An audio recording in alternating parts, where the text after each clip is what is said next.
इच्छामि नासोऽन्तिं जयन्तीय मध्यमेन वन्दामि इच्छाकरण संदेश भगवान गुरु में अभिंदर आये भावे इच्छा कामे राये प्रकाश जंगी जी अपत्य पर्वते मते पाणी विणे देवते आलावे दल्लावे उच्चादने समादने दरवादो उड़ी बताए जंगी जी मते विड़ा परिणाम इच्छाकरण संदेश भगवान वायना येसु इच्छामि नासोऽन्तिं जयन्तीय मध्यमेन साथ મળીને इच्छाकारी भगवान प्रसाद करी वायना साथ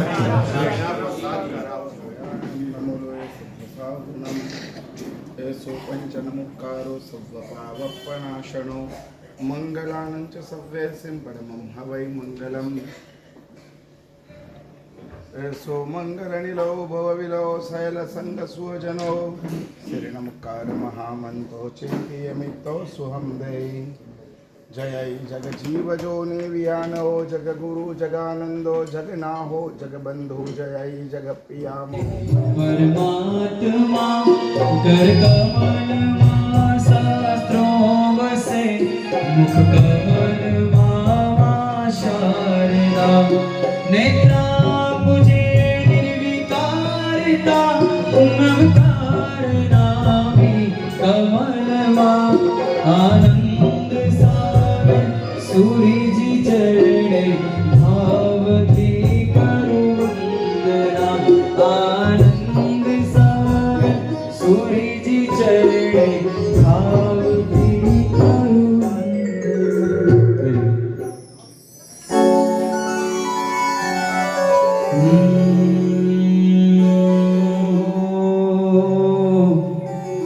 अपाण बस आ दुनिया ની અંદર बस મારો આત્મા શાશ્વત છે અને જે સ્થાન પ્રાપ્ત કરવાનું છે એ મોક્ષ છે એ ભાવ સાથે બસ આપણા અંતરમાંથી શબ્દો નીકળેલા એ શબ્દો ભયા સાથે મળીને આખો આત્મા છું આત્મા છું હું આત્મા છું હું આત્મા છું હું આત્મા છું હું આત્મા છું હું આત્મા છું હું આત્મા છું હું આત્મા છું હું આત્મા છું હું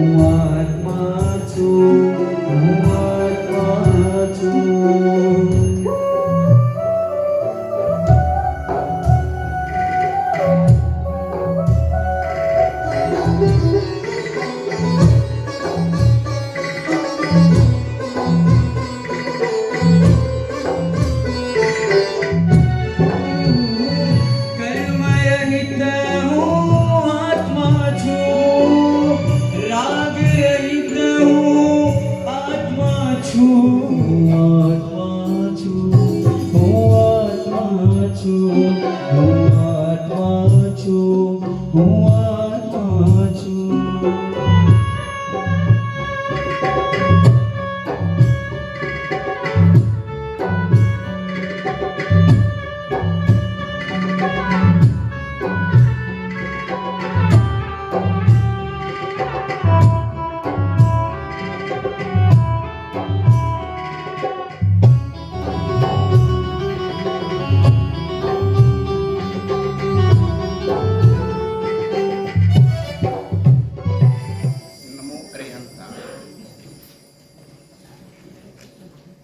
અરિહંત પરમાત્માને નમસ્કાર અને એ અરિહંત પરમાત્મા અમારામાં અમારી આત્મચેતનાને ઉજાગર કરનારા બને, દર્પણ બને અને અરિહંત પરમાત્માનો એવો એક નાદ કે જે નાદ અમારો આત્માને ઉજાગર કરે. અનંત શક્તિ નિધાન એવો અમારો આત્મા શ્રેષ્ઠ આલંબનના અભાવે અને સબલ પુરુષાર્થના અભાવે કર્મથી બંધાયેલો રહ્યો છે. એને શ્રેષ્ઠ આલંબન મળે અને સબલ પુરુષાર્થ કરે તો એની ચેતના કાલાતીત છે. એની ચેતના દ્રવ્યાતીત છે. એની ચેતના ક્ષેત્રાતીત છે અને ભાવાતીત છે. આત્મા એવું એક શુદ્ધ સ્વરૂપ છે કે એ સ્વરૂપની અંદર વિભાવના અઢળક પ્રયાસો પછી પણ કોઈ ફેરફાર નથી થયો.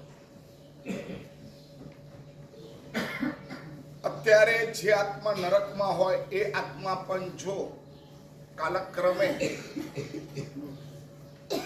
કર્મથી રહિત થાય તો આ બધાનો એક ડાઘ, એક ઓછાયો પણ એની ઉપર હોતો નથી. જન્મ જરા, અનંત જન્મો, અનંત મરણ, 84 લાખની આ બધી જ રઝળપાટ આત્માના એક ગુણને કલંકિત નથી કરી શકતી. દબાવી શકે પરંતુ વિટાવી ન શકે, ઝાંખી ન કરી શકે. આ આત્માનું સ્વરૂપ છે. અમારી આ મહેનત સદભાગ્યે આ મનુષ્ય જન્મની અંદર પ્રભુનું શાસન મળી ગયું, સદગુરુઓનો સંગ મળી ગયો, એ વિશિષ્ટ પરંપરા મળી ગઈ, જેના માધ્યમે અમે આત્માનું અવમૌલિક સ્વરૂપ જાણી શક્યા છે કે આવું છે. બાકી દુઃખી થયેલો રાજકુમાર હોય અને એના ગળાની અંદર માદડિયું હોય, કપડા ફાટેલા હોય, ભિખારી બની ગયેલો હોય, ખબર પણ ન પડે કે આ રાજકુમાર હતો એવી અવસ્થા હોય, પરંતુ ગળામાં માદડિયાથી મંત્રીશ્વરે ઓળખી લીધો કે આ માદડિયું આપણા રાજકુમારને પહેરાયેલું હતું. અને આની અંદર 4 રત્ન મૂકેલા હતા. એક એક રત્ન સવા કરોડ રૂપિયાનું હતું. હવે આ માદડિયું એની પાસે હોય અને પછી એ ગરીબ, એ ભિખારી, એ આવી દશામાં હતો, પરંતુ એ દશા એના રત્નને ડાઘ આપી શકે? જો તમે થોડીક મહેનત કરો ને માદડિયું તોડી નાખો અને તમારા હાથમાં રત્ન આવે તો આ ભિખારી 15 વર્ષથી હતો. આ ભિખારી ભૂખનો માર્યો દર ભટકતો હતો, હમારી કરતો હતો, જે ચીંધે એના કામ કરતો હતો.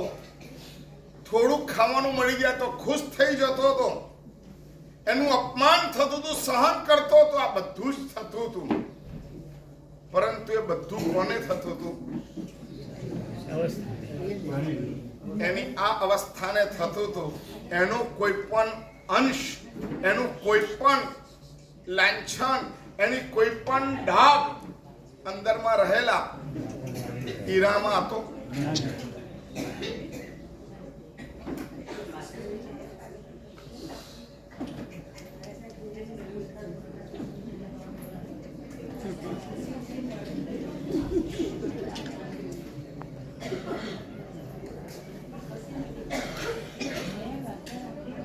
હીરાને આનો કોઈ ફરક પડ્યો નહીં.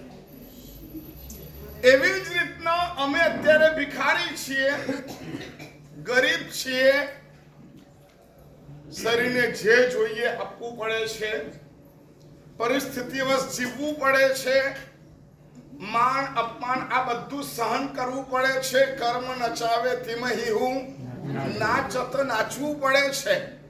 પરંતુ એનાથી અમારા ભીતરમાં રહેલા, માદડિયામાં રહેલા આત્માના અનંત ગુણો, એમાં કોઈ ફેરફાર થાય છે નહીં.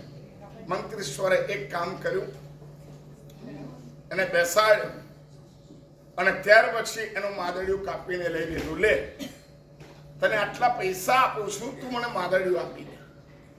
અને માદડિયું આપ્યું, તોડ્યું, અંદર જોયું તો એ જ રત્ન હતા. એક રત્ન કેટલાનું? 1.25 કરોડનું. કેટલા રત્ન હતા? 4 રત્ન હતા. અને ત્યાર પછી એને સરસ કપડા પહેરાયા, એના વાળ સરસ ઓઢ્યા, બધું જ સરસ કર્યું, સારું ખવડાયું. અને ત્યાર પછી એનો દીદાર જોયો અને પછી એને કીધું, તું ગરીબ ભિખારી ન હોય, તું કોણ છે? આજે રાજ્ય છે ને એનો રાજા છે. હવે એનામાં રૂબાબ કેવો આવે? કેવો આવે? એના હાથમાં રત્ન છે, છે રત્નો કોના હાથમાં છે? મંત્રેશ્વરના હાથમાં. પરંતુ મને ખબર પડી કે હું કોણ છું. હવે બોલ, તારે રત્ન જોઈએ છે કે તારે રાજ્ય જોઈએ છે? 1.25 કરોડનું એક રત્ન છે. આવા 4 રત્ન તારા માદળિયામાં હતા. એ તારે જોઈએ છે કે રાજા બનવું છે? હવે શું કરે? હવે રત્ન લેવા માટે જાય કે રાજ્ય લેવા માટે?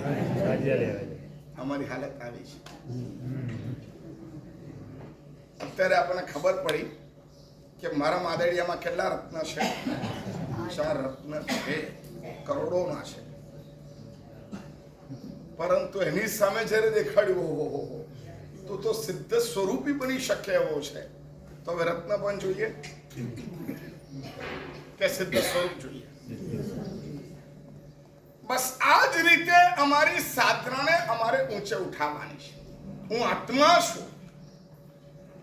થોડુંક આ ધૂન પણ છે ને, તમે એકાગ્રતાથી થોડીક સિદ્ધ મુદ્રા, સ્વસ્થ મુદ્રામાં બેસીને અર્ધ પદ્માસન, પદ્માસન, સિદ્ધાસન, ક્યાં તો સુખાસન, એમાં પણ બેસીને શરીર થોડું ઢીલું બનાવીને એકાગ્ર બનીને તમે તમારા પોતાના સ્વયંની અંદરની ક્ષેત્રને ઉજાગર કરતા હોય એવી રીતના થોડીક સાંભળો ને તો પણ મજા આવી જાય. કેટલા વર્ષોથી અમે સાંભળ્યું છે કે મારું નામ આ છે, આ છે, આ છે. હવે તમને સાંભળવા એ મળે છે કે હું એ નથી. હું કોણ છું? હું દેહથી ભિન્ન આત્મા છું. દેહને થનારી દરેક વિડંબના એ દેહ પૂરતી જ છે, આત્મા પૂરતી ન બની શકે. જો દેહ અને આત્મા ભિન્ન બને તો. અને આ કે બહુ અઘરી વસ્તુ પણ નથી. હિપ્નોટાઇઝના નિયમો છે કેટલાક. હિપ્નોટાઇઝના કેટલાક નિયમો છે. તમે જૂના જમાનામાં સાંભળ્યું હોય કે યુદ્ધના મેદાનમાં મસ્તક ઉડી ગયા પછી પણ એનું ધડ લડતું. સાંભળ્યું છે? તો કેવી રીતના પોસિબલ બને? નાખું કાપી નાખે પછી પણ એનું ધડ તલવારથી લડે એવું બને? બને? બની શકે, પોસિબલ છે. કેટલાક ધ્યાનના એવા વિશિષ્ટ પ્રયોગો છે કે તમારી ભીતરની 7 ચક્રોની અને તમારી ભીતરમાં રહેલી કુંડલીની એને જાગૃત કરો. તમે ન ધારેલા કામો કરી શકો. ત્રાટક વિદ્યા છે. એ ત્રાટક વિદ્યાથી પણ તમે ન ધારેલા કામ કરી શકો. એવી રીતના હિપ્નોટિઝમ છે, ધ્યાનનો જ એક પ્રકાર છે. એનાથી પણ તમે ધારેલા ભૌતિક શરીરને તમે કમાન્ડ આપી શકો છો અને એને સ્વસ્થ રાખી શકો છો. આ આંગળીને કડક જ રાખી દેવી હોય, મરદા જેવી લાકડું કરી નાખવું હોય, અહીંયા તમે 50 કિલોનો ઘંટ લટકાવો તો પણ આમની આમ રાખવી હોય તો રહી શકે. ઇમ્પોસિબલ. આ બધું પોસિબલ છે. અશક્ય છે એવું નથી. તમારું શરીર આખું લાકડા જેવું છોડાવી દો, નીચેથી ટેબલ લઈ લો અને અમને એમ સૂતેલું રે, બની શકે. આ બધા પ્રયોગો છે, ધ્યાનના પ્રયોગો છે. તમારા 7 ચક્રો જાગૃત કરો, થોડુંક તમે કંટ્રોલિંગ કરો, થોડુંક તમે તમારા બ્લડ સર્ક્યુલેશનને કંટ્રોલ કરી શકો તો આ બધી વસ્તુ પોસિબલ છે. પણ એ બધું ટેમ્પરરી હોય. કેટલું હોય? પરમેનન્ટ ના, કાયમ માટે ના કરી શકો. આ થેરાપી છે. Hypnotism is therapy. તમને અહીંયા કશું વાગી ગયું છે, બ્લડ બહુ નીકળી રહ્યું છે અને તમે ત્યાં કમાન્ડ આપી દીધો, બસ તો 10 મિનિટ, 15 મિનિટ, 20 મિનિટ, અડધો કલાક, કલાક સુધી બ્લડ નીકળવાનું બંધ થઈ શકે છે. જેને કમાન્ડ કહેવાય. તમે તમારા મનને કમાન્ડ આપી શકો. આ તાકાત હજી બહુ સામાન્ય છે, આપણાને વિકસિત કરી શકીએ. જે હમણાં વાત કરી હતી, લીમડીની અંદર ટાવર હતું અને ઝવેર સાગરજી મહારાજ સાહેબે ત્યાંના રાજાએ એવી વાત કરી, વરઘોડો કાઢવો હતો અને રાજાએ ત્યાંના શ્રેષ્ઠીઓને બોલાવીને કીધું, ભાઈ વરઘોડો નહીં નીકળે. શ્રેષ્ઠીઓએ જઈને ઝવેર સાગરજી મહારાજ સાહેબને કીધું. તો ઝવેર સાગરજી માણસે કીધું રાજાને કહેજો કે ઝવેર સાગરજીએ કીધું છે વરઘોડો તો કાઢશો, હવે ના પાડી શકે એમ હતો નહીં. એટલે એને કીધું 8:45 ચાલુ કરવાનું, 9 વાગે વરઘોડો બંધ થઈ જવું જોઈએ, વરઘોડો કાઢવાની છૂટ. ખ્યાલ આવ્યો? આજે હમણાં ઘટના આપણે સાંભળી હતી, મહાત્મા બોલ્યા બરાબર ઝવેર સાગર પાસે એને શ્રેષ્ઠીઓએ કીધું સાહેબ આ રાજા છે, એને વરઘોડો નહીં કાઢવા માટે સાપ મરે નહીં, લાઠી તૂટે નહીં, મેં ના પાડી નથી એવું કહેવાય નહીં, એટલા માટે એમને એવું કીધું છે 8:45 વાગે વરઘોડો ચાલુ કરવાનો અને 9 વાગે થાય એવું પોસિબલ થાય. ઝવેર સાગરમાં તો કાંઈ વાંધો નહીં, રાજા એનું કામ કરે, આપણે આપણું કામ કરવાનું. સાહેબ કેવી રીતના? રાજાને પૂછો, ઘડિયાળ નક્કી કરી દે. રાજાને પૂછ્યું એટલે રાજાએ કહી દીધું કાંઈ નહીં, આપણા લીમડીમાં ટાવર છે, ટાવરની ઘડિયાળ એમાં 8:45 ચાલુ કરવાનું, 9 વાગે પૂરો કરવાનું. ઝવેર સાહેબ કીધું ઠાઠ માઠથી તૈયારી કરો, ઠાઠ માઠથી તૈયારી કરો. કે સાહેબ 15 મિનિટમાં વરઘોડોમાં બધા બેસે ને એટલામાં તો આપણે તૈયારી કરો. સમર્પિત અને શ્રેષ્ઠીઓ શ્રાવકો હતા, એમને કીધું ઠીક છે, જોરદાર તૈયારી કરી. કેટલા બધા બેન્ડ બોલાયા, આ બધું તૈયારી કરી. અને આવું બધું થાય એટલે 2 ભાગ તો થઈ જ જાય, થાય ને? હે આવું કઈ બી થાય એટલે. અને બીજો ભાગ એવો હોય કે જેને કોઈ લેવા દેવા હોય નહીં. એટલે એ પછી તો મને હવે આવું બધું કરીને કામ છે, ના પાડે છે રાજા વાજા ને વાંદરા, એને ખબર છે નથી કાઢવાનું, એના માટે એટલી આડાઈ કરે છે. કદાચ કાઢવો તો એક ઢોલ બોલાવી દો ને આમ કરી નાખો. વગર માંગી સલાહ સૌથી વધારે એ આપે કે જેને કશું કરવાનું ન હોય. વગર માગી સલાહ સૌથી વધારે એ આપે કે જેને ખરેખર કશું જ કરવાનું ન હોય, જેને કરવાનું હોય ને એ કરવા માટેના વિચારોમાં લાગી ગયેલો હોય, એ વાતો કરવા માટે રહેલો જ ન હોય, એ સલાહ આપવા ઉભો રહેલો જ ન હોય. અને 8:45 વાગ્યા વરઘોડો ચાલુ થવા માંડ્યો, બધા બેસવા માંડ્યા અને બધાની નજર કોના ઉપર? ઘડિયાળનો કાંટો પણ આગળ વધવા માંડ્યો. 45 8:45 ચાલુ થયો, 8:50 8:55 આમ ઘડિયાળ ચાલુ થાય અને આ બધું વરઘોડો હજી સ્ટાર્ટ થયો છે. ગુરુ મહારાજ રોડ ઉપર પધાર્યા છે, વરઘોડો સ્ટાર્ટ થાય. 56 57 58 હવે બધા ત્રાહ જોઈને બેઠા હોય ને, બધું થવું જોઈએ. વર્ષમાં એકાદ વખત આવા ચમત્કારો થવા જોઈએ. કેમ?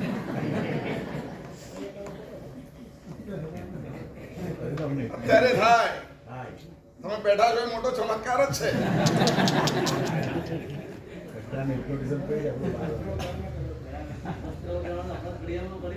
હે હા, અમારા અજીતચંદ્ર સાગરજી મારા સાહેબ એમને સહસ્ત્ર અવદાનમાં અમને બોમ્બેમાં કર્યું. એમને શું કર્યું? ઘડિયાળને મને કે સારું થયું, 5:30 ને 7:30 કીધા તો બરાબર છે, રિવાઇન્ડ પાછળ 2:30 વાગ્યા બોલ્યા હોત તો ઓર ભારે પડી યાર. મને મળ્યા સુરત, કશું જ નથી, હિપ્નોટિઝમ નો પ્રયોગ છે, થઈ શકે છે. આ તાકાત તમે બધા જ ધરાવો છો, આ તાકાત તમે બધા જ ધરાવો છો. અને ઝવેર સાગરજી મારા સાહેબે બધા જ જોવા મળ્યા. 9 ને 8 ને 58 59 અને હવે બધા રાહ જુએ. 59 એક જ મિનિટ, હવે શું થવાનું? 59 ની 60 થતા બધાની ઘડિયાળમાં 3 વાગ્યા. વરઘોડો ઠાઠ મારથી પછી તો ઘડિયાળનો કાંટો ખસે જ નહીં. અને જેમ જેમ ન ખસે તેમ તેમ લોકોનો ઉત્સાહ. 80% માણસ એવા છે કે ચમત્કાર જોયા પછી નમસ્કાર કરે. અને 20% એવા છે કે નમસ્કાર કરે અને ચમત્કાર ઊભો કરે. તમારી શ્રદ્ધામાં ચમત્કાર છે. એ તમને ક્યાં ખબર છે? તમારે સામે દેખાય છે. સામે ચમત્કાર નથી, તમારી શ્રદ્ધામાં ચમત્કાર છે, તમારા સમર્પણમાં ચમત્કાર છે. અને આ લોકો જે નાચવા માંડ્યા બીજા બધાની ઘડિયાળમાં 1 વાગ્યો 1:30 વાગ્યો, પેલો કાંટો ક્યાં છે? 8:59. 3 વાગે વરઘોડો ઉતર્યો. રથયાત્રા 3 વાગે ઉતરી અને જ્યાં ઉતરીને બધું સમાપન થયું અને ફટાક કરતું 8:60 થઈ. 9 વાગ્યા. ટાક ટાક ટાક ટાક ટાક ટાક ટાક 9 ટકોરા પડ્યા. બધા જોલા 9 વાગ્યા ને કાંટો ફરવા મળ્યો 10, 11, 12, 1, 2 ને 3. આ તો ભૌતિક શક્તિ છે. આ શું છે? ભૌતિક શક્તિ છે. હવે આત્મિક શક્તિ તો ક્યાં? આ 7 રાજલોક એને જતા આત્માને કેટલો સમય લાગે ખબર છે? કેટલો સમય લાગે? અચ્છા પંડિતોની સાથે અમે આની ડિસ્કસ કરીએ ને ત્યારે બિચારા માથું ખંજવાળી નાખે. કારણ કે 7 રાજલોક એનું માપ છે, સમજ્યા? અને એક આંખના પલકરામાં કેટલા સમય થાય? અસંખ્ય. અને મેં પ્રશ્ન એવો કર્યો હતો કે સાહેબ એક સમયની અંદર એ નીચેથી ઉપર પહોંચે, 12મા દેવલોકે પહોંચતા કેટલો સમય થાય? અડધો સમય થાય? બોલો. અમને એક સમયમાં અહીંથી સિદ્ધશિલાએ જાય. કેટલા રાજલોક છે? 7 રાજલોક છે. 3.5 રાજલોક જતા એને અડધો સમય થવો જોઈએ ને? થાય કે ના થાય? અહીંથી જીવ નીકળ્યો અને અહીંયા ગયો 1, 2, 3, 4, 5. આપણે 5 અહીંયા પહોંચ્યો તો 3 અહીંયા હોય ને? હોય કે ના હોય? ખ્યાલ આવ્યો? મારું ગણિત પ્રશ્ન સમજ્યા કે નહીં તમે? 7મો રાજલોક અહીંથી દૂર છે.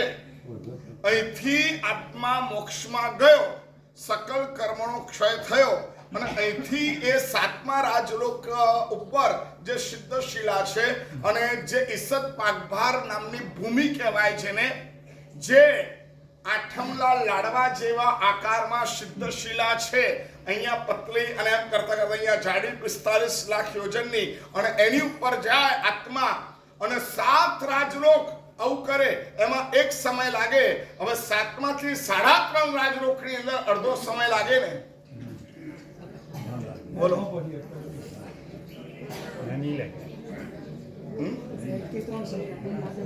બોલો ભાઈ, પ્રશ્ન કરું છું. ઉપર પહોંચતા કેટલો સમય લાગે છે?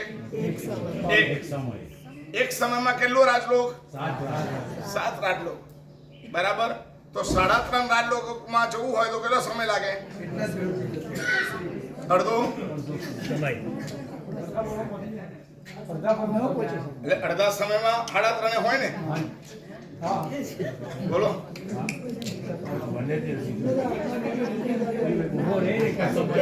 અરે ઉભો ના રહ્યો. ત્યાં પહોંચ્યો. હવે એને ડિવાઈડ કરીએ કે આત્મા અહીંથી એક સમયમાં 7 રાજલોક ગયો.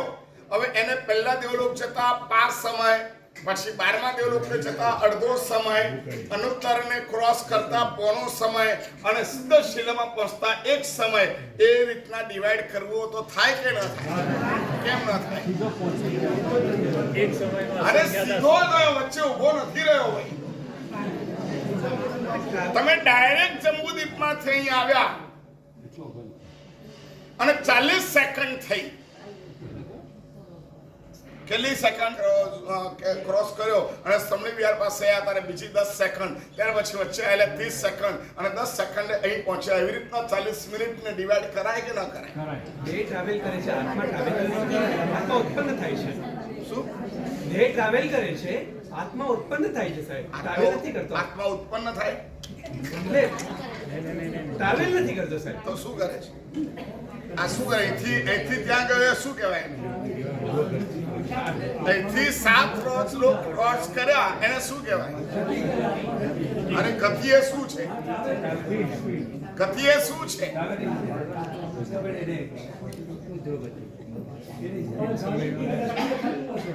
બોલો. એક સમયથી નીચેનું માપ જ નથી, ઓછામાં ઓછું એક સમય કેવળ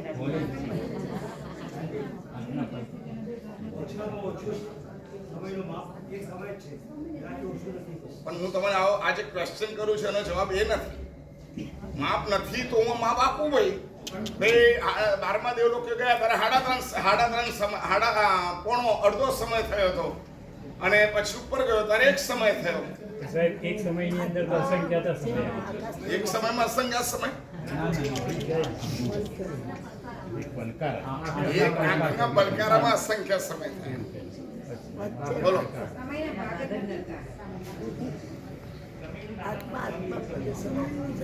નહીં પણ હું જે રીતે તમને સમજાવું છું એ લાઈન દોરું. અહીંથી ઉપર લાઈન દોરતા મને 3 સેકન્ડ થઈ તો વચ્ચે લાઈન નો ભાગ આવ્યો ત્યારે કેટલી સેકન્ડ થઈ ગઈ? 1.5 સેકન્ડ થઈ હોય. કેમ અહીંયા કેમ ના પાડો છો?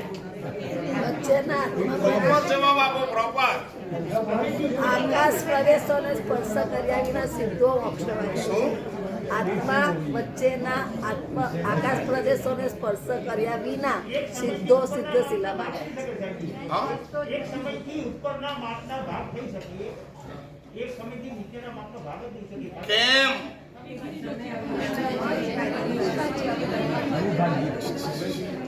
એટલે કહું છું આ બધું ગોખેલું બોલો છો તમે. ગોખતી વખત આ પ્રશ્ન કેમ ના કર્યો કે સમયનો અવિભાજ્ય કીધું તો સમયનો ભાગ થઈ શકે ને? એક હોય તો અડધું હોય કે ના હોય?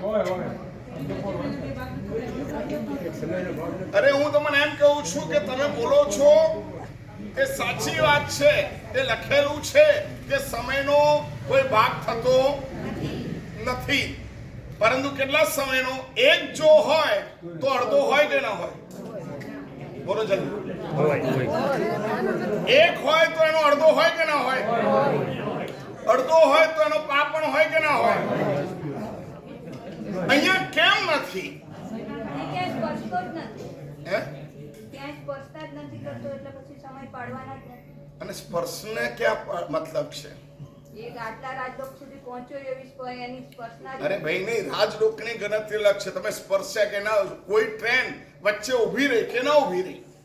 પ્રશ્ન ઊભી રહી ન ઊભી રહી એનો છે જ નહીં. પ્રશ્ન એ છે કે અહીંથી લઈને આ 7 રાજલોક છે અને અહીંથી લઈને આ વસ્તુ અહીંયા ગઈ અને એમાં એક સમય થયો. આપણે માની લીધું. હવે વચ્ચે ગઈ એમાં અડધો સમય થયો હોય કે ના થયો હોય? સમયનો અડધો ભાગ કેમ નથી? અવિભાજ્ય સમય કેમ છે?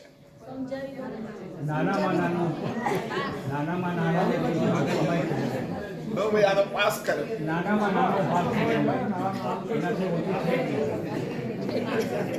વર્ષાબેન સમજ્યા? અવિભાજ્ય સમય અવિભાજ્ય છે એ આપણે સમજ્યા. બરાબર છે, લખેલું છે, ગોખેલું છે, બધાએ ગોખ્યું અને તમે ગોખેલું બોલો છો એ વાત પણ બરાબર છે. પરંતુ સમય અવિભાજ્ય કેમ છે એનું કારણ અહીંયા મોક્ષમાં ગયા હોય કેવલ જ્ઞાની ભગવંતો હોય એને પૂછીએ કે આ આત્મા બસ આ મોક્ષમાં નીકળ્યો અને આ પહોંચ્યો બરાબર, તો એ 12મા દેવલોકે કેટલી વારમાં ગયો? તો એક સમય.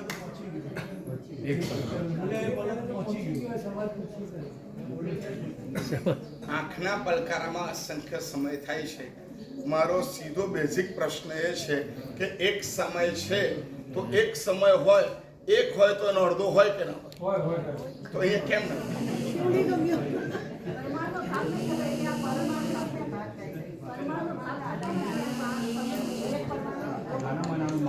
શું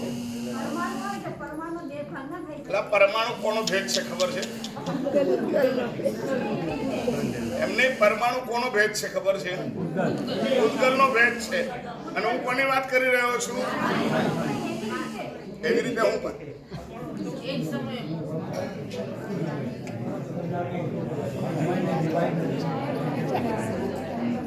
એક કલાક છે તો અડધો કલાક છે કેમ?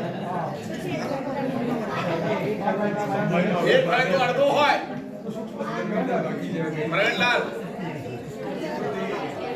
આ બરો જો આવા કોઈ પ્રશ્ન વખતે છે ને મને ખબર પડે કે આપણી સભામાં કોણ કેટલું ભણેલું છે, કોણ ક્યાં છે, તો મારે કોઈ વાત કરતી વખતે મને ખબર પડે. ચાલો બોલો. શું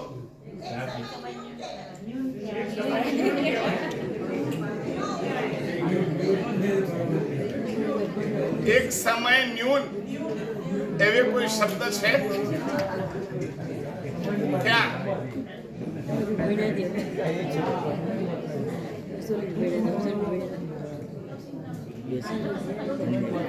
શું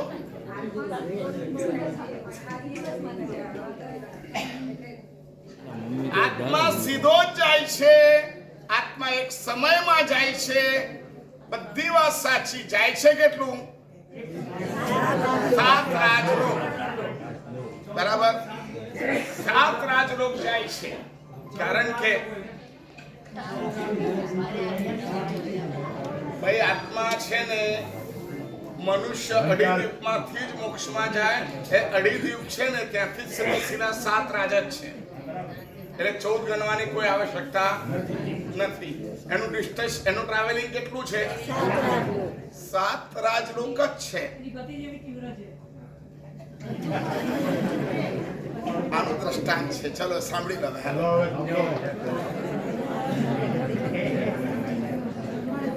આ ક્યારેક છે ને કોઈ મોટા વિદ્વાન પંડિતજી હોય ને તો પૂછવું મજા આવે, એક નવું જાણવા મળે.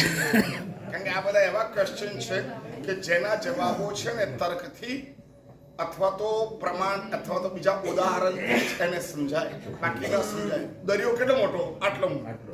આટલો જ ના હજી આટલો, આટલો ના હજી આટલો, આટલો હજી આટલો, પછી હવે અહીંથી અહીંનું માપ લે તો કેટલું થાય? અહીંથી 4 ફૂટ થાય, 5 ફૂટ થાય. એકદમ આમ ટાળ્યા હોય તો એકદમ 5 ફૂટ થાય. બસ એથી વિશેષ તો દરિયો 7 ફૂટનો. એટલે પ્રયોગોથી જ સમજવું પડે. અને એના માટે આગમોની અંદર એવું સરસ દ્રષ્ટાંત છે કે 1 પત્તું, 2 પત્તું, 3 પત્તું, 4 પત્તું, 5 પત્તું, 7 પત્તું એમ કરીને 100 પત્તા મૂકેલા હોય છે. અને ત્યાર પછી ઉપર જે ઠામ કરતો ભાલો માર નીચે જતો રહે. હવે એને કે 58મું પત્તું એને જ્યારે ક્રોસ કર્યું ત્યારે કયો સમય થયો હતો? ગણી શકાય? ગણી શકાય? એટલા માટે સમયના ભેદ થઈ શકે, પરંતુ એ ભેદ કેવલ જ્ઞાની પણ કહી શકે એમ નથી હોતું. એટલે સમય કેવો છે? અવિભાજ્ય છે. એટલે ત્યાં થઈને ગયો, પરંતુ એને ક્યારે પણ મુખરિત કરી શકાતું નથી. એનું ટેબલ્સ બની શકે એમ જ નથી. એટલી સ્પીડ એક સમયની છે કે જેનું વિભાજન કરી શકાય નહીં. આમાં અમને કીધું કે એક દીકરો, હવે અડધો દીકરો ગણવો હોય તો ક્યાં ગણવો? એક દીકરો છે એ પગથી ડગ સુધી છે. હવે અડધો દીકરો ગણવો હોય તો કેવી રીતના ગણાય? ગણાય કાકા? ગણાય? તમે એક દીકરાને દરેક એક હોય એનું અડધું હોય એવું કઈ જરૂરી નથી. સમજ પડી? એક છે એટલે એનું અડધું હોય, અડધું હોય એનું પા હોય, એવું હોય. તમારે એક દીકરો છે, સમયની વાત છે સાહેબ. દીકરાની વાતમાં દીકરો વસ્તુ માણસનો એક્ટિવ આવી ગયો અને સમય વસ્તુ અલગ આવી ગઈ. દીકરા કરતા સમય વધારે મહત્વનો છે. ના હોય. સૂક્ષ્મ સમય જે હોય એ એક જ હોય, એનો અડધો ના હોય. તમે એક એટલે એક જ હોય, તમારો અડધો ના હોય. એનો કાર્યક્રમ ચાલુ છે. તમારો અડધો ભાગ હોય ના હોય. ના હોય, એક જ એટલે એક જ. એવી રીતના સમય એક જ, એનો અવિભાજ્ય અંશ નથી. કેવલ જ્ઞાની પણ હોવા છતાં પણ એનો વિભાગ કરી શકતા નથી. એવી જે ઘટના છે એને શું કીધું? અવિભાજ્ય. એટલે અહીંથી આત્મા મોક્ષમાં જાય એટલી સ્પીડમાં. હવે પેલું 108 પાંદડા એને કટ કર્યા. હવે એને કે 32મું ક્યારે થયું અને 80મું ક્યારે થયું, 58મું ક્યારે થયું, 62મું ક્યારે થયું, તો એના ભાગ કરી શકાશે? એવી રીતના પહેલા દેવ લોકો ક્યારે, બીજા દેવ લોકો ક્યારે, 12મા દેવ લોકો ક્યારે, અનુત્તરમાં ક્યારે, એ ભાગ કરી શકાતા નથી. આત્માની આટલી તાકાત છે. સિગ્નલ મૂક્યા દે, સિગ્નલ મૂક્યા હોય. શું પહેલા પેલું કે આવે સિગ્નલ આવ્યું, ટાટલું ટાઈમ થયો, બીજા દિવસે શું થયું? સિગ્નલ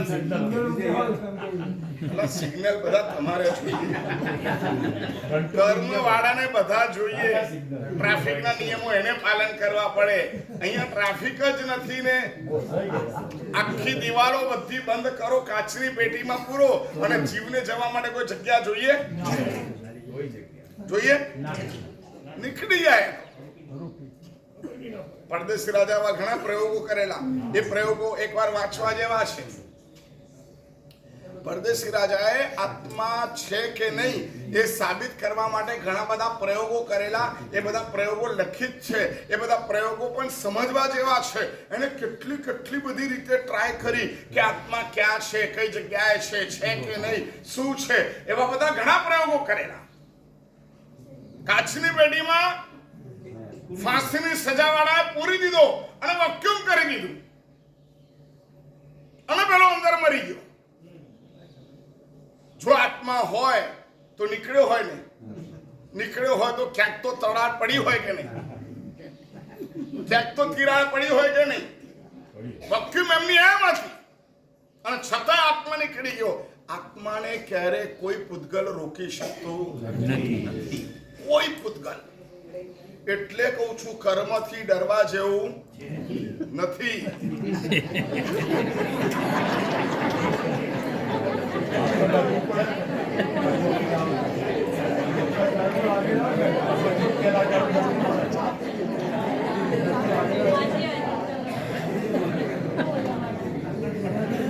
આખું કોળું શાકમાં દાનો શાકમાં જાય બરાબર છે. આ તો શું કહેવાય આને?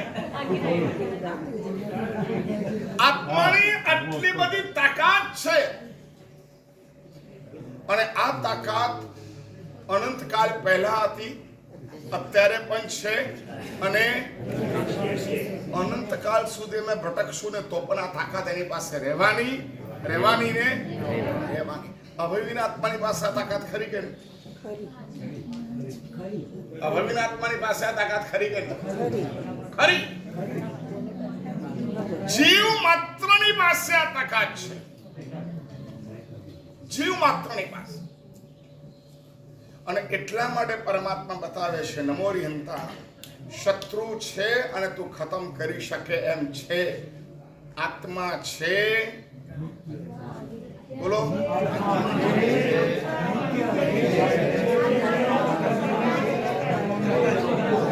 છેલ્લી બે વાત.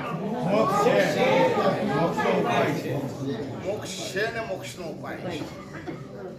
કેરી સડે ફેંકી દેવી પડે, કેળા સડે ફેંકી દેવા પડે, મકાન જૂનું થાય, જીર્ણ થાય, તોડી નાખવું પડે, શરીર ગરડું થાય, છોડી નાખવું પડે. પણ આત્મા ક્યારે ગરડો થતો નથી. આત્મા ક્યારે સડતો નથી. આત્મા ક્યારે ખંડર થતો નથી. આત્મા સનાતન છે. અને એટલા માટે કર્મ તારે થાય કરી લે. મારા સ્વરૂપમાં કોઈ ચેન્જ નહીં આવે.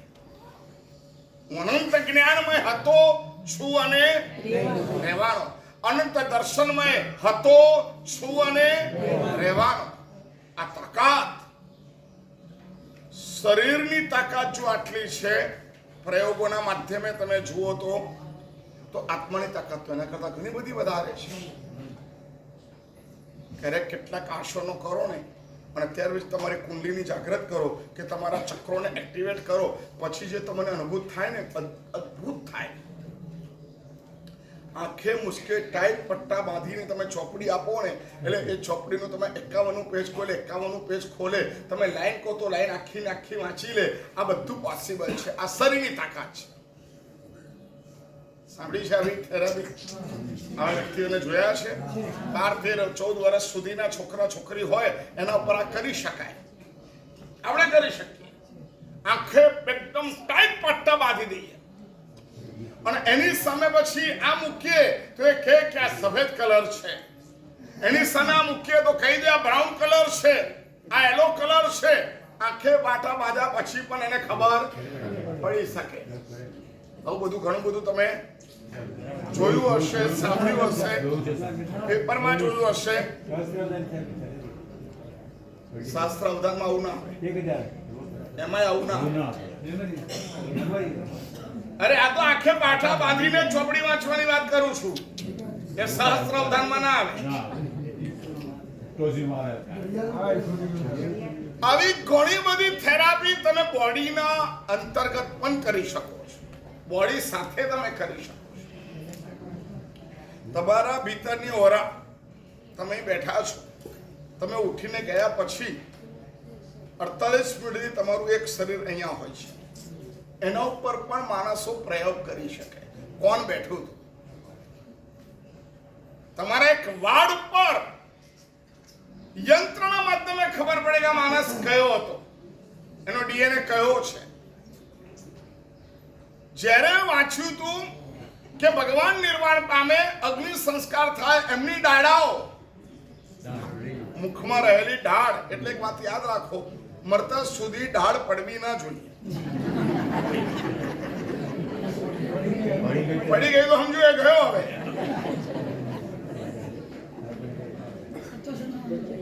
એ પડવી ના જોઈએ. અમારા પિતાજી મહારાજ એમના કાળ કરી ગયા ને, એમના બધા દાંત સલામત હતા. 86 વર્ષની ઉંમર. એક પણ હમણાં છેલ્લા ડોક્ટરે કીધું હમણાં જરા ચેકઅપ કરવું છે. એમ મને કે ચોખ્ઠું કાઢો. એ કે હેનું કાઢું? રિયલ છે. આમ કચ્ચપ થઈ ગયા. 86 વર્ષે એક દાંત પડ્યો નહોતો. બધું સલામત. એને અખંડ શરીર કહેવાય. એવા શરીર કાલ કરે ને તો એને ચીરો મારવો પડે. આ તો આમાં ખંડિત જ થઈ ગયેલું હોય અડધું તો. હવે એને હું ચીરો મારે? અને એ દાડાઓ લઈ જાય દેવલોકમાં, અને ત્યાર પછી વર્ષો પછી પણ એ દાડા એક્ટિવેટ હોય. એ દાડા એક્ટિવેટ હોય. એનો અભિષેક કરે અને એનું જલ છાંટી શકે અને એના માધ્યમે રોગની ઉપશાંતિ કરી શકે.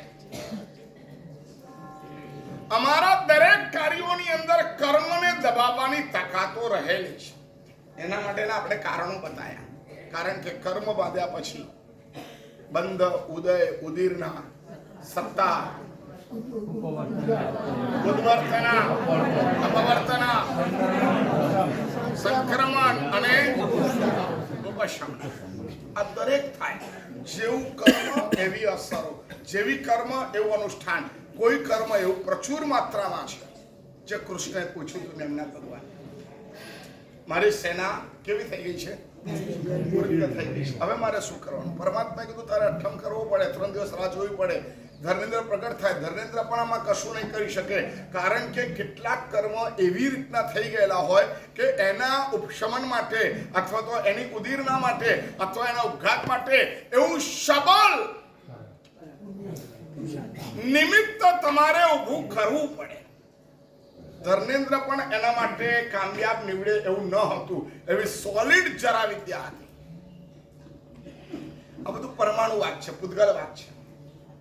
શરીરને જે અસર કરે પૂતગલ, આત્માને અસર કરે એ કર્મ કોને અસર કરે છે? શરીરને. પૂતગલ આત્માને અસર કરે એ રિયલ સાધના. એ રિયલ એવા અણુપરમાણુઓ કે જે આત્મા સુધી અસર કરે, અને એ અસર કરે એટલે આત્માને કોઈ બનાવે નહીં, રચે નહીં, કશું જ નહીં, પરંતુ આત્મા ઉપર ડાયરેક્ટ લાગેલા કર્મો હોય એને તોડી નાખે. આપણી તો જે સામેક છે ને એ આત્મા અહીંયા છે, અને કર્મના જથ્થા કરતા કેટલાય કિલોમીટર દૂર રહેલા કર્મ છે ને ત્યાં સુધી અસર કરે. બાકી અંદર તો એ સામેક જતું જ નથી, કારણ કે એવું નિમિત્ત છે. એટલે યથાખ્યાત ચારિત્ર નિશ્ચિત છે, જોઈએ છે. તમારે કેવળ જ્ઞાન મેળવવું હોય, મોહણીનો સંપૂર્ણ ક્ષય કરવો હોય તો તમારે યથાખ્યાત ચારિત્ર જોઈએ છે. તમારું સંજ્ઞાન પહેલું જોઈએ જ. કારણ એ છે કે એવું સબળ નિમિત્તો હોય તો જ અંદર સુધી લોખંડ આટલું જાડું છે, અને તમે હોલ પાડવા માટે આટલું નાની 100 વાળું મશીન લઈ જાય, ડ્રિલ મશીન, જે ખીલીને કાણું પાડવા, દિવાલને કાણું પાડવાનું હોય એટલું લઈ આવ્યા. હવે એનાથી કામ થાય? આપણી સાધના આવી છે. એટલે એમને કીધું અઠ્ઠમ કરીશ, ધર્મેન્દ્ર આવશે પછી તું લે. કોણ? પાર્શના પરમાત્માની પ્રતિમા છે, તું માગી લે છે.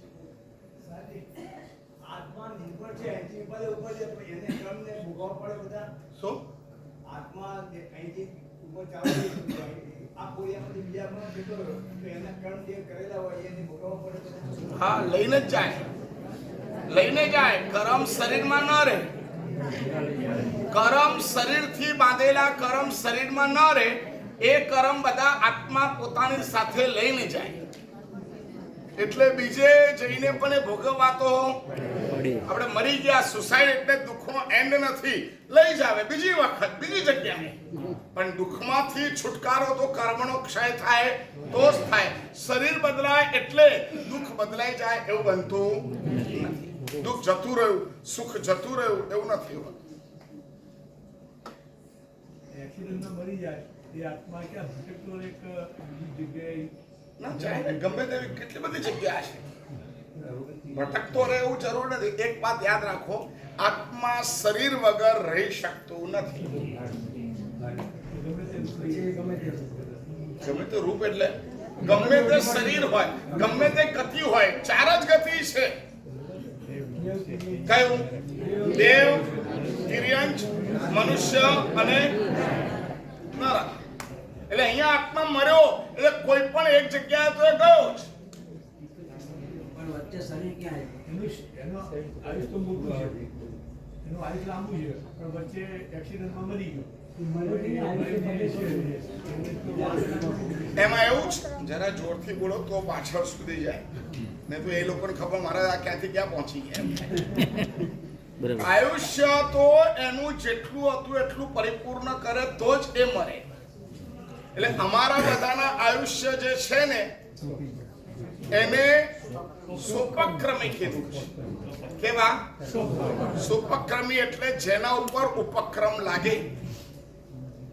એટલે 80 વર્ષનું આયુષ્ય કે 100 વર્ષનું આયુષ્ય હોય એ 100 વર્ષ અહીંયા પૂરા કરવા જ પડે.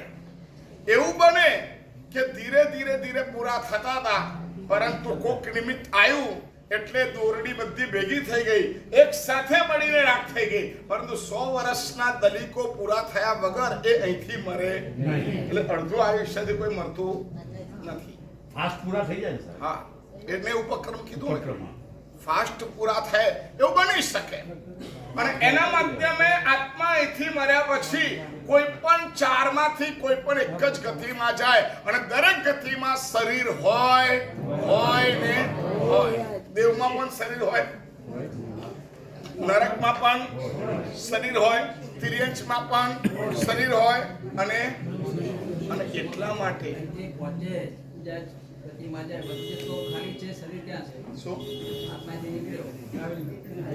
આપણી પાસે છે ને અત્યારે 3 શરીર છે. જોરથી બોલવાનું કે છે તમારે બને હે? ક્યાં નીકળ્યો છે? તો કરો.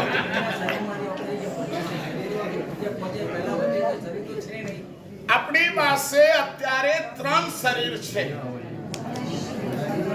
કેટલા શરીર? 3. કેટલા શરીર કુલ કેટલા છે? 5. એમાંથી અત્યારે કેટલા શરીર છે? ત્રણ કયા કયા ઓગારિક, તેજસ અને કાર્બન. ખ્યાલ આવ્યો? હવે તમે ડેડ થઈ ગયા અને અહીંયા જે બોડી પડી છે એ એક જ છે. કઈ? એ શરીર કોની સાથે છે? આત્માની સાથે. એ આત્મા એ બંને શરીરને લઈ અપઘાત કરે પછી અડધી શરીર હે અપઘાત કરે તો શરીર અડધું થઈ જીવન અડધું થઈ ગયું. ના, આયુષ્ય તે વખતે એવું સંબંધ નિમિત્ત આવ્યું એટલે બધું આયુષ્ય જે 10 વર્ષ સુધી ચાલવાનું હતું એ બધું 1 સેકન્ડમાં પૂરું થઈ ગયું. એના માટે આ દ્રષ્ટાંત મેં તમને કીધું ને કે એક દોરડી છે આમ બાંધી 100 ફૂટની છે, અહીંયા એને સળગાઈ એટલે ધીરે ધીરે સળગતી ત્યાં સુધી જાય. બરાબર? હવે એને પહોંચતા 10 મિનિટ થાય. હવે અચાનક ત્યાં ગાડી છૂટી ગઈ, પવન આવ્યો અને દોરડી બધી ભેગી થઈ. હવે 10 મિનિટ થાય. હવે કેટલી મિનિટ થઈ? 2 મિનિટ. 2 મિનિટમાં પડી ગઈ. કેટલી ચાલવાની હતી? 10 મિનિટ. કેટલી મિનિટમાં ગઈ? દોરડી રહી કે ગઈ? ગઈ. આપણું આયુષ્ય આવું છે. અને કેવળને મેળવવું હોય તો નિરુપક્રમી જ આયુષ્ય જોઈએ. આયુષ્ય પણ એવું જોઈએ, ચારિત્ર પણ એવું જોઈએ, શરીર પણ એવું જોઈએ.